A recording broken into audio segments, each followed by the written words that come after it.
Olá, eu sou o professor Bruno Viana e a gente vai dar continuidade aos exercícios de unidade de medida de tempo. Vamos para aquele esquema? Lê a questão número 1, aperta a pausa aí no seu computador ou no seu vídeo e tenta fazer. Se você achar que não é necessário, deixa o vídeo correr e vamos logo para a solução. Bem, vamos ler a questão. Em 1980, foi aplicado um teste de literatura com 4 alternativas, em que uma única é verdadeira. Refere-se à data do nascimento de um famoso escritor e apresenta as seguintes alternativas: século XIX, século XX, antes de 1800, depois de 1830. Podemos concluir a resposta correta? Se positivo, qual seria? Bem, eu não sei nada a respeito de informações dessa questão a respeito de literatura. O fato do cara que eu estou querendo saber, a data do nascimento dele ser escritor, também não faz a menor diferença. Bem, então o que ele quer que eu faça nesse problema? Ele quer que eu analise essas opções, né? E o que eu tenho que levar em conta? Eu tenho que levar em conta isto daqui. Uma única é verdadeira, né? Bem, imagina o seguinte, imagina se eu marcasse a letra D. Vamos imaginar, ó, letra D é a verdadeira. Tá? O que aconteceria com a letra A e com a letra B? Ou com a letra B? Vamos ver. Século XIX significa que ele nasceu entre 1801 e 1900. O século XIX vai de 1801 até 1900. E o século XX vai de 1901 ao ano 2000. Se eu digo que ele nasceu depois de 1830, se eu marco, ó, a letra D é verdadeira, a letra A também é. A letra B também, a letra A também é. Se ele nasceu depois de 1830, significa que ele nasceu no século XX ou no século XIX. Ah, mas ele não poderia ter nascido entre 1801 e 1830? Tudo bem, mas eu não sei, é inconclusivo isso para mim, né? Mas com certeza, se ele nasceu depois de 1830, a letra B e a letra D vão ser duas verdadeiras. Eu não posso ter duas verdadeiras, eu só posso ter uma verdadeira. Ok? Ah, Bruno, mas e se você marcar a letra B?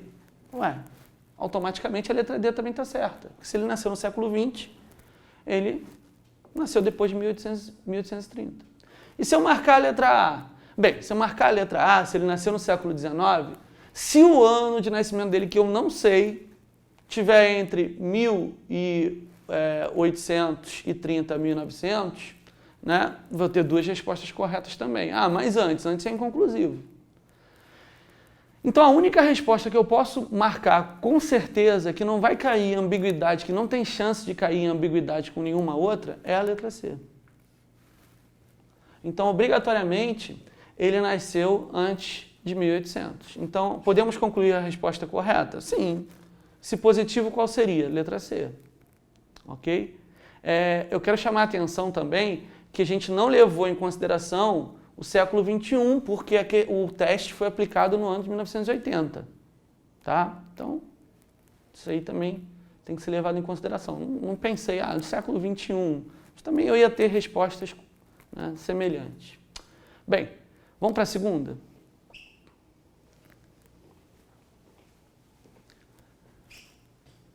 Aquele esquema, dá uma lida, tenta fazer e já a gente vem com a solução. Se você achar que não tem necessidade de apertar a pausa e tentar fazer, vamos logo à solução.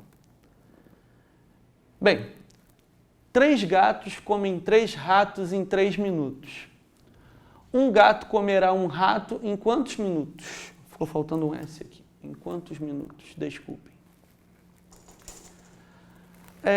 Dá uma vontade de marcar 1 minuto, né? Ah, Bruno, eu sei trabalhar com grandezas proporcionais. Será que eu não poderia usar uma regra de 3, uma regra de 3 composta, ou então usar até a própria ideia de proporcionalidade?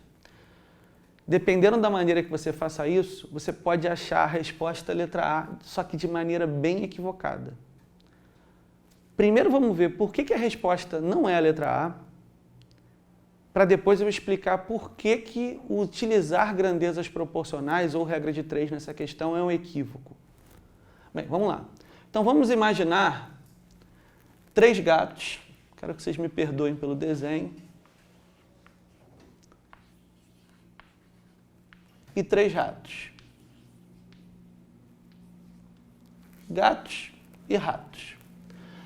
Então vamos lá. 3 gatos vão comer os 3 ratos em 3 minutos. Disparou o cronômetro. Em 3 minutos os 3 gatos comeram os 3 ratos. Acabou. Beleza. Aí agora eu quero saber, um gato comerá um rato em quantos minutos? Tranquilo. Então eu vou tirar 2 gatos e 2 ratos. Ok. Dispara o cronômetro. Ué, ele vai continuar comendo em 3 minutos. A quantidade de gatos e de ratos não interfere na velocidade com que cada gato come cada rato. Não há uma interferência, não há uma relação entre essas grandezas. Cada gato continua comendo cada rato em 3 minutos. Então a resposta é a letra C. Ah, Bruno, eu tentei fazer por proporcionalidade, por regra de 3 e achei 1 minuto. Qual foi o equívoco? O equívoco é que essas grandezas não são proporcionais. Não há uma relação específica entre essas grandezas. A quantidade de gatos e ratos não interfere no tempo em que cada gato leva para comer cada rato. A quantidade de gatos e ratos não interfere na velocidade. Por isso o equívoco. A gente só pode usar a regra de 3 e só pode usar a ideia de proporcionalidade quando as grandezas ou são diretamente proporcionais ou são inversamente proporcionais. Aqui não ocorre nenhuma coisa nem outra. Então a gente tem que tomar cuidado porque a gente acaba aprendendo, né, a trabalhar com a proporcionalidade e acha que você resolve qualquer tipo de problema utilizando proporcionalidade. Não é bem assim. Você tem que verificar antes se as grandezas se relacionam e de que maneira se relacionam, se elas são proporcionais ou não. Bem, vamos ao terceiro. Questãozinha retirada da prova da OBMEP de 2011, nível 1, que é o 6º e o 7º ano, primeira fase. Vamos para aquele esquema. Aperta a pausa, dá uma lida, tenta fazer. Se você achar que não é necessário, vamos logo à solução. Vamos ler a questão primeiro, né? Quando João vai para a escola a pé e volta de ônibus, ele gasta 1 hora e 15 minutos. Então, quando ele vai a pé e volta de ônibus, ele gasta 1 hora e 15 minutos. Tá. Quando vai e volta de ônibus, ele gasta meia hora. Para cada meio de transporte, o tempo gasto na ida é igual ao tempo gasto na volta. Quanto tempo ele gasta quando vai e volta a pé? Bem, olha só, essa informação que para cada maneira que ele vai e volta, o tempo de ida é igual ao tempo de volta, já nos ajuda a descobrir quanto tempo ele levou para voltar de ônibus. Por quê? Olha só, ele vai e volta de ônibus gastando meia hora, ou seja, vai e volta de ônibus em 30 minutos. Isso significa que ele vai em 15 minutos e volta em 15 minutos, porque o tempo de ida é igual ao tempo de volta. Então, quando ele vai a pé,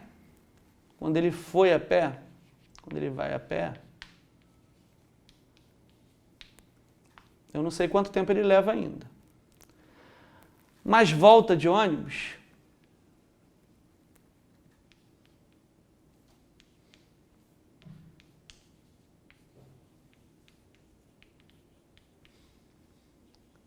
ele levou